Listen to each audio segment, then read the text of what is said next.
They paid thousands to see the Titanic, but never came back. I remember the moment the hatch sealed above me. It sounded final, like a door closing on the world. We were 5 strangers, but down there we became something else. People holding on to the same quiet fear. The deeper we went, the darker it got. No sunlight, no sound from the surface, just the hum of the sub and our thoughts. Someone tried to joke about the Titanic. Imagine coming all this way just to see a graveyard. Nobody laughed. Then, a crack. Soft at first, almost like it came from inside my head. The pilot froze. His eyes didn't move, but I saw it. Something was wrong. Another sound, louder this time.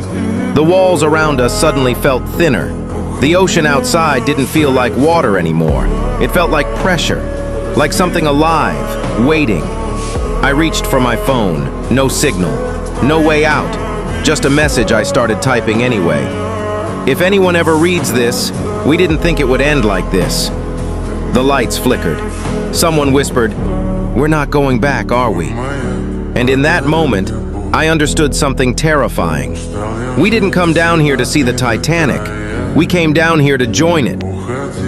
Millions were watching when he suddenly collapsed. I remember the exact second it happened. One moment we were moving the ball, hearing the roar of the crowd echo through the stadium. The next, everything went quiet in my head. I saw him, Christian Eriksen, just drop. No tackle, no warning, just gone. At first I thought he slipped. Then I saw his eyes, empty.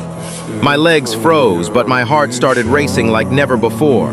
I screamed for help, waving frantically, but it felt like my voice wasn't reaching anyone. The crowd, once deafening, turned into a distant hum.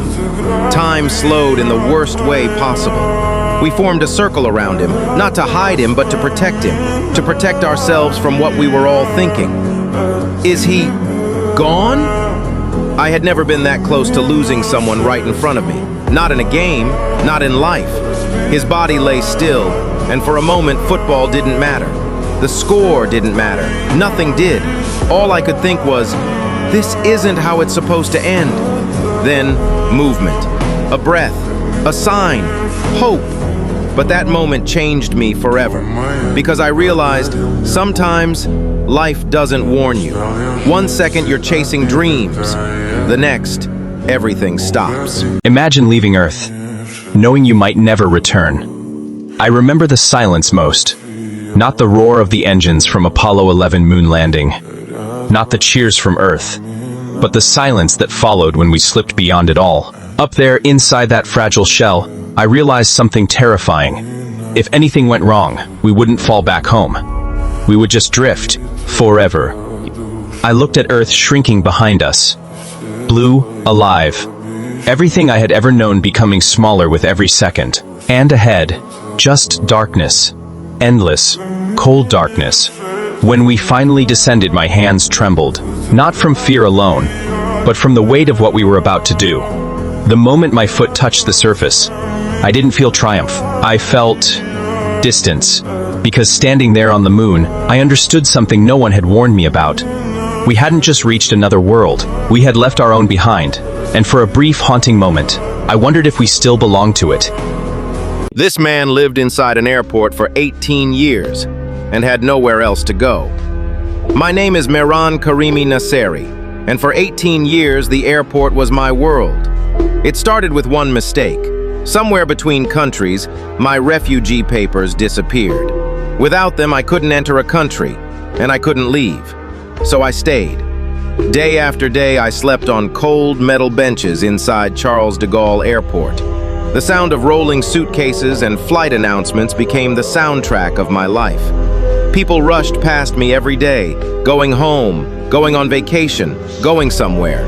Sometimes strangers gave me food. Sometimes they stopped to ask my story.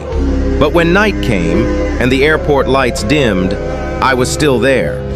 Years passed, faces changed, flights changed, even the airport changed. But I didn't. Thousands of people walked past me every single day. Yet somehow, in the busiest place in the world, I had nowhere to go.